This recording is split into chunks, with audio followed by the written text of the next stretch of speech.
जय Shri Mahakal friends, welcome back to my channel. मैं हूं न्यूमेरो अतुल। फ्रेंड्स, आज बात करेंगे भाग्य भाव की यानी कि नवम भाव की, और जानेंगे कि भाग्य भाव से नवम भाव यानी कि पंचम भाव, और जानेंगे कि पंचम भाव में कौन सी राशि है और पंचम भाव के राशि का स्वामी कौन है, वहाँ कौन सा ग्रह बैठा हुआ है और पंचम भाव क्यों महत्वपूर्ण हो जाता है। क्योंकि भाग्य स्थान से नौवां घर जो है पंचम भाव बनता है, तो भाग्य से बहुत गहरा नाता होता है पंचम भाव का। इसीलिए काल पुरुष कुंडली के अनुसार भाग्य स्थान के स्वामी देवगुरु बृहस्पति जब पंचम भाव में बैठ जाते हैं तो अत्यंत ही शुभ फल देते हैं, व्यक्ति के भाग्य को बहुत ज़्यादा बली बना देते हैं। व्यक्ति किस्मत की दम पर बहुत बड़े बड़े काम कर लेता है और व्यक्ति को बचपन से ही अनुभव हो जाता है कि भाग्य उसके साथ है, तो बहुत ज़्यादा भाग्यशाली बना देते हैं यहाँ बैठे गुरु। गुरु कोई भी राशि में हो, सिर्फ मकर राशि अगर यहाँ होती है, पंचम भाव की स्वामी राशि अगर मकर राशि है, यहाँ 10 नंबर लिखा हुआ है, तो मकर राशि में नीच के हो जाते हैं, तो जो रिजल्ट्स मिलते हैं वो थोड़े से अनुकूल नहीं मिल पाते हैं। बाकी कोई भी राशि हो, कोई भी लगन हो, सभी को शुभ फल प्रदान करते हैं। और जब गोचर में पंचम भाव में देवगुरु बृहस्पति आते हैं तो हमें एक विशेष आराधना देवगुरु बृहस्पति की करनी चाहिए। उस टाइम पीरियड में हमें देवगुरु बृहस्पति के व्रत करने चाहिए, गुरुवार का व्रत करना चाहिए, और पीले रंग को हमारे भोजन में, हमारे जीवन शैली में जगह देनी चाहिए।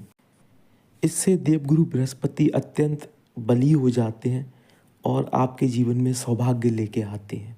तो ये कुंडली में बहुत ही महत्वपूर्ण स्थान है। साथ ही देवगुरु बृहस्पति का एक विशेष स्थान है जहाँ बैठकर वह सभी को अपना शुभ फल प्रदान करते हैं। दूसरी जो राशि है कि सिंह राशि, कि कालपुरुष कुंडली में पंचम भाव की स्वामी राशि बनती है सिंह राशि, और सिंह राशि का स्वामी होता है सूर्य। तो सूर्य देव जब यहाँ बैठ जाते हैं तो भी व्यक्ति का जो भाग्य है वो निरंतर व्यक्ति के साथ रहता है, भाग्य का साथ हमेशा मिलता है, और वह उसके कार्य क्षेत्र में, उसकी क्रिया में भी उसे बहुत ज़्यादा प्रभावित करता है। साथ ही साथ व्यक्ति को आर्थिक मजबूती देता है, क्योंकि पंचम भाव में जो भी ग्रह बैठता है उसकी दृष्टि, सातवीं दृष्टि आय भाव पर पड़ती है, लाभ के घर पर पड़ती है। तो कोई भी ग्रह बैठे वो उससे जुड़े कार्य तत्व, उससे जुड़े जो स्वभाव की क्रियाएं, उसमें व्यक्ति को लाभ जरूर मिलता है। तो इसलिए सूर्य बहुत ज़्यादा बलशाली हो जाते हैं। साथ ही साथ जो अथॉरिटी वाली जॉब्स होती हैं, जैसे सिविल सर्विसेज, पॉलिटिक्स, तो ऐसे सेक्टर में व्यक्ति बहुत जल्दी ग्रोथ करता है, उसे लक का सपोर्ट मिलता है, एक हाइक मिलता है जो और लोगों को नहीं मिल पाता है। इसीलिए जब भी गोचर में सूर्य पंचम भाव में आए, या फिर लगन कुंडली में, आपकी कुंडली में पंचम भाव में बैठे हुए हों, या पंचम भाव के स्वामी हों, भले फिर वो किसी भी कुंडली में किसी भी स्थान पर बैठे हुए हों, तो ऐसी परिस्थिति में जब सूर्य देव का विशेष स्मरण किया जाता है, सूर्य देव को नियमित तांबे के पात्र से जल अर्पित किया जाता है, अर्घ दिया जाता है, तो सूर्यदेव अत्यंत प्रसन्न हो जाते हैं और व्यक्ति की लाइफ में रेगुलरिटी आ जाती है। व्यक्ति रेगुलर एफर्ट कर पाता है, क्योंकि सूर्य डिसिप्लिन के प्लैनेट है, रेगुलरिटी के प्लैनेट है। सूर्य अपने समय से उदय होते हैं, अपने समय से अस्त होते हैं, तो एक डिसिप्लिन सूर्य के पास है, तो वो व्यक्ति के व्यक्तित्व में आ जाता है, स्थिरता आ जाती है, और आय भाव को देख रहे हैं, संबंध बना रहे हैं, तो आय भी स्थिर हो जाती है। और आज के युग में जब व्यक्ति की आय स्थिर हो जाती है, फाइनेंशियली व्यक्ति स्टेबल हो जाता है, तो ये उसके लिए एक बहुत बड़ी जीत होती है, और व्यक्ति सोसाइटी में, समाज में एक कदम आगे निकल जाता है। तो इसीलिए सूर्य की भूमिका बहुत महत्वपूर्ण हो जाती है जब वो पंचम भाव से संबंध बनाते हैं। वहीं आपकी कुंडली में नवम भाव का स्वामी अगर पंचम भाव में बैठ जाए तो कुंडली में भाग्य का जो बल होता है वो दोगुना हो जाता है, क्योंकि पंचम भाव तो भाग्य से संबंध बना ही रहा है, उसके साथ साथ नवम का जो स्वामी है वो पंचम में जाके बैठ गया।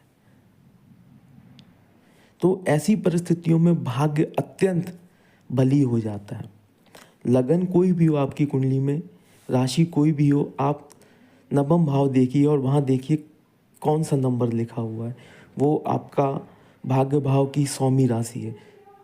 तो उसका जो स्वामी अगर वो पंचम भाव में बैठ जाए तो व्यक्ति को जिंदगी के हर मोड़ पर लक का सपोर्ट मिलता है।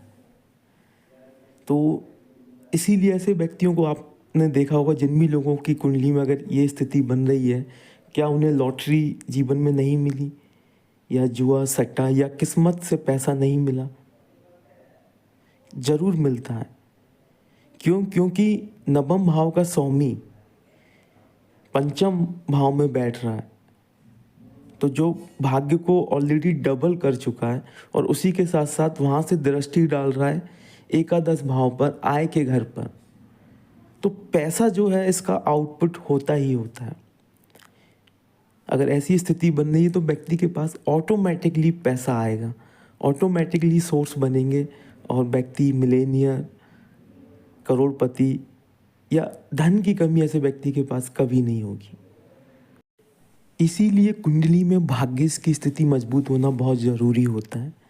12 भाव होते हैं, हर जीवन की परिस्थिति से जुड़े हुए हैं। तो हम सभी प्राणी क्रिया तो करते हैं, अपनी एफर्ट करते हैं, मेहनत करते हैं।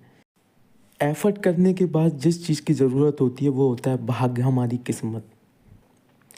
तो इसीलिए कुंडली में अगर ज्योतिष में अगर मैं कहूँ कि भाग्य का साथ लेना बेहद ज़रूरी है, कि जब हमें पता है कि नवम भाव हमारे भाग्य का घर है, नवम भाव का स्वामी हमारा भाग्येश है, तो सबसे पहला उपाय भाग्येश का ही करना चाहिए।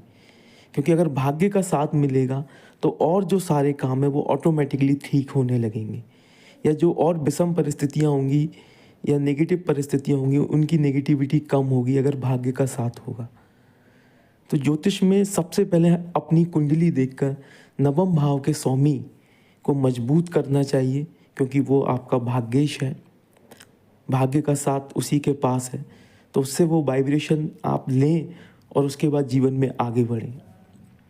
सो फ्रेंड्स, इस वीडियो में इतना ही। वीडियो पसंद आए तो वीडियो को लाइक करें, शेयर करें, और जो आपका व्यू है वो कमेंट बॉक्स में मेंशन ज़रूर करें। सो मिलते हैं नेक्स्ट वीडियो में। Till then, good bye and जय श्री महाकाल।